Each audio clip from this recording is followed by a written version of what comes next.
First and foremost, I like to give all praise, honor, and glory to Yahweh, Bahashim, Yahweh Shai, Bahashim, Rakal Kwadash. Double honors to the apostles and the elders of Great Millstone, the rule well, and a sincere salutation to you, Akim, you Aqua, to believe in all sincerity. If the Spirit allows, I would like to read a couple verses from Second Ezra, the 7th chapter. Okay, and basically this speaks about the lot, that Israel has to go through, the portion, and how important it is for us to be obedient, knowing now that we have laws, statutes, and commandments to abide by, whereas those who are not privy to this information are going to ultimately perish. And the scriptures say in this chapter, basically that for the empty are empty things, and for the full are full things. Okay, we have to be grateful, all right, and see things as the cup half full as opposed to the cup half empty.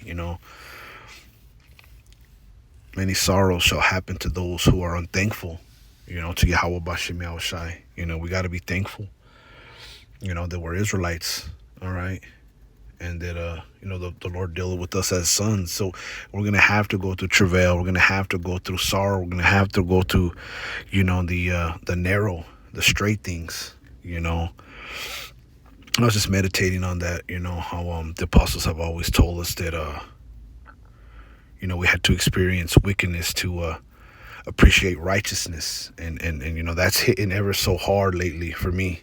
In the spirit. You got to take the good with the bad. You got to truly understand that, everything happens for a reason, I mean, and we have to labor. We have to labor to overcome, all these vain things. Okay. But let's start here. All right. This is 2 Ezra 7:10. And I said, "It is so, Lord." Then said he unto me, "Even so also is Israel's portion." You see, it's Israel's, lot. Okay. To go through hell, all right? But see, only the election is going to go through hell, all right, and receive a reward, all right? It's going to speak on that. This is the 11th verse. "Because for their sakes I made the world. And when Adam transgressed my statutes, then was decreed that now is done." And it goes into it. It says then, okay, before Adam, transgressed, it says, "Were the entrances of this world made narrow." No, excuse me. No, after he transgressed, it says, "Then were the entrances of this world made narrow, full of sorrow and travail. They are but few and evil, full of perils and very painful." Okay, and that's the world that we see. After Adam listened to Eve, they were kicked out of the garden, and they basically, they had to get it out the mud, so to speak. Okay.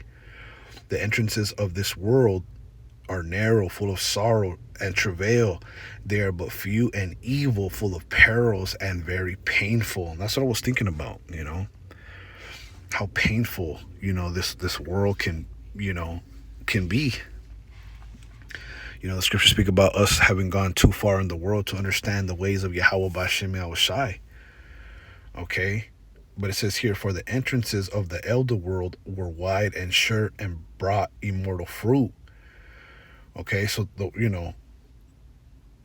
before Adam transgressed, the world was wide and sure and brought immortal fruit, right?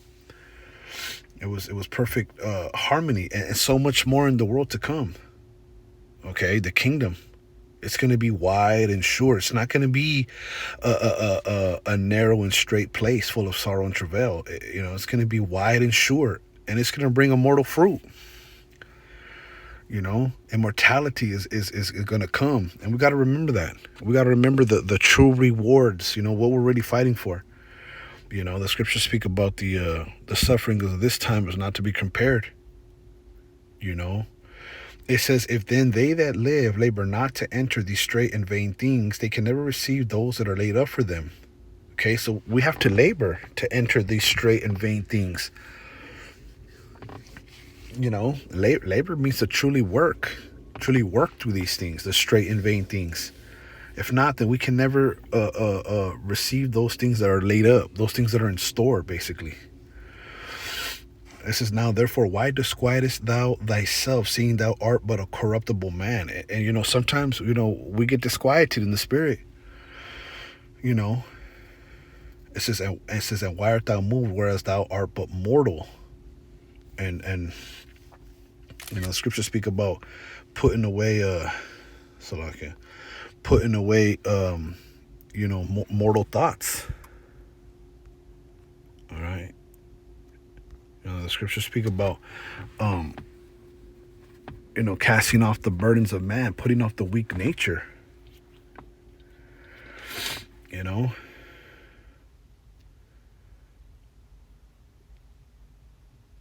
And truth be told, and we got to rely on Yahweh Bashim Shai, because we're just men, and the scriptures say that the mind presses down on the body with because it muses of many things, it thinks of many things. You become overwhelmed. So we shouldn't be disquieted, all right, in the spirit, because we were appointed unto these things. Why be moved if we're appointed? It has to be like this. We read at the beginning. This is Israel's portion. This is how it was meant to be. Okay. This is the Lord's movie, and if the Lord wants us to experience wickedness, to appreciate righteousness, then that's just what we're gonna have to go through.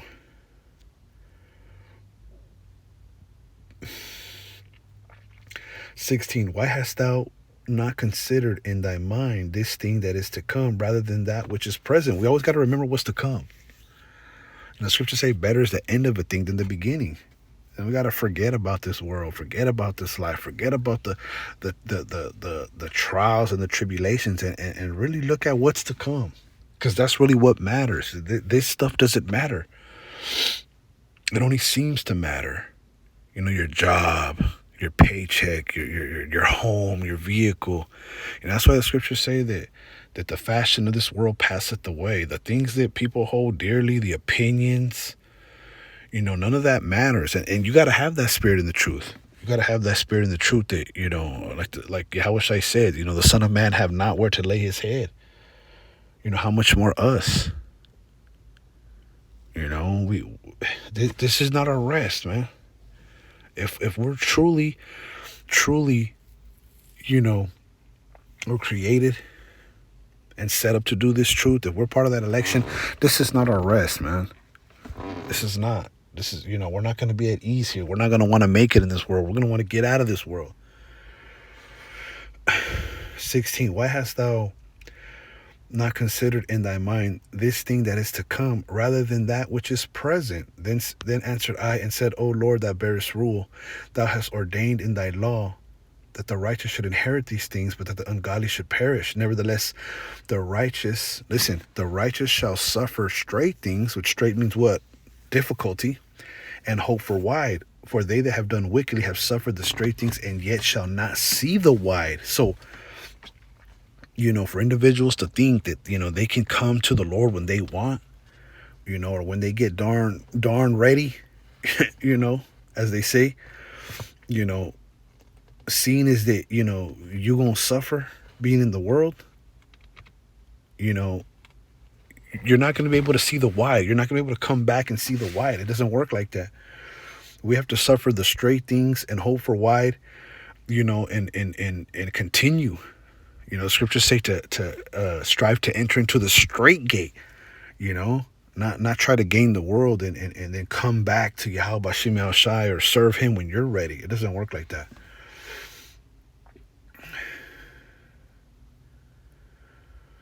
19. And he said unto me, there is no judge above the Most High, and none that hath understanding above the highest. For there be many that perish in this life, because they despise the law of the Most High that is set before them. And the scriptures say that, the truth would go out to the four corners of the earth, and then the end should come. So it's not like the Heavenly Father is not setting out, his law, okay, before the end, you know.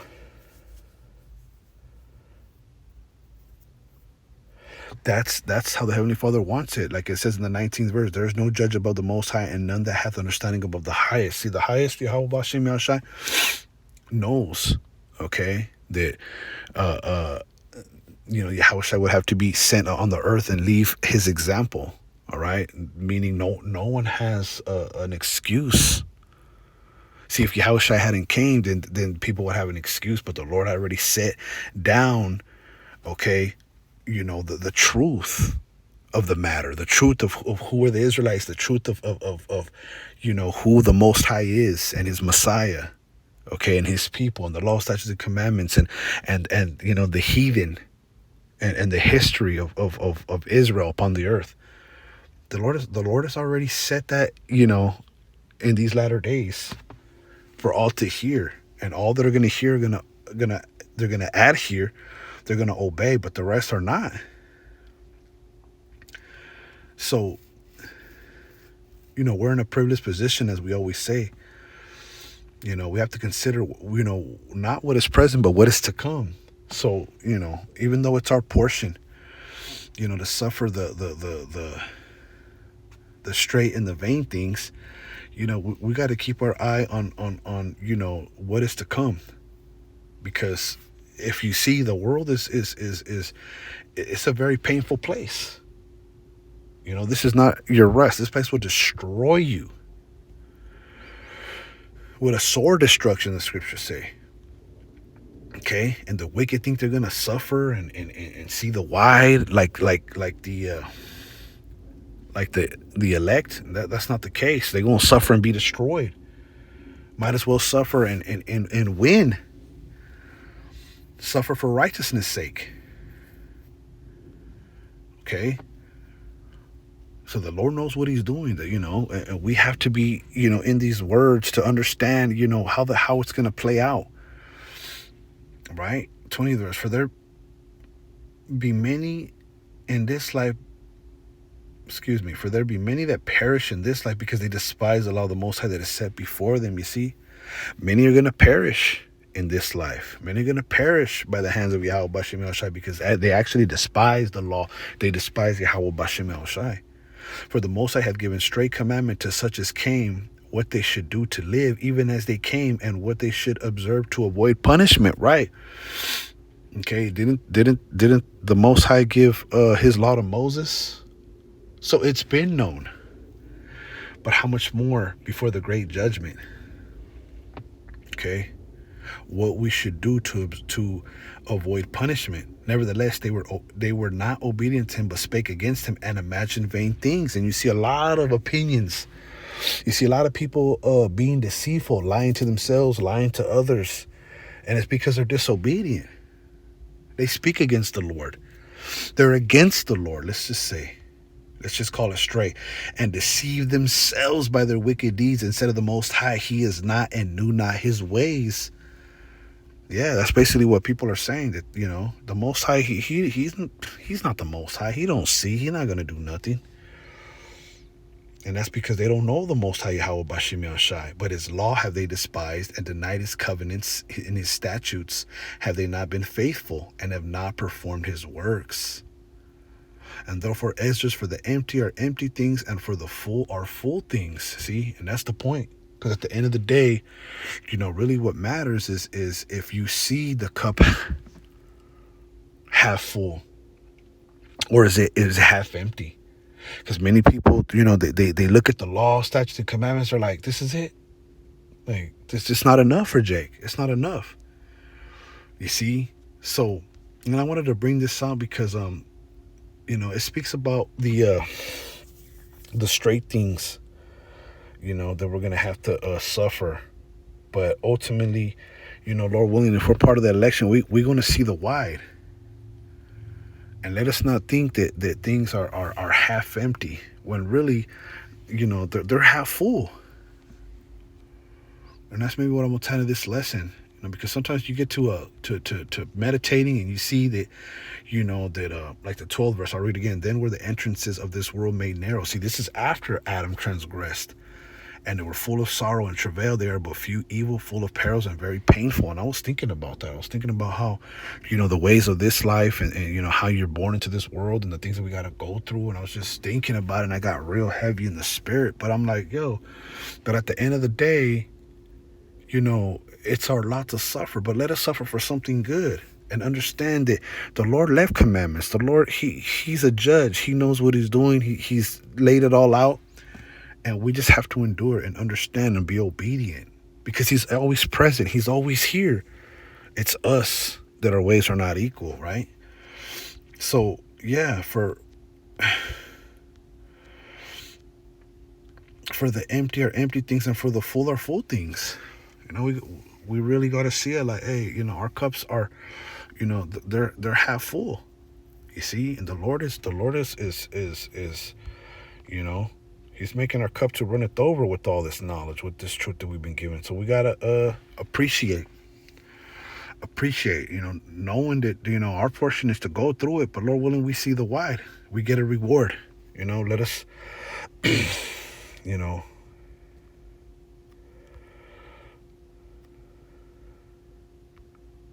we gotta understand that we're in this flesh. We gotta pray that the Lord keep us, in the spirit and not in the flesh, man.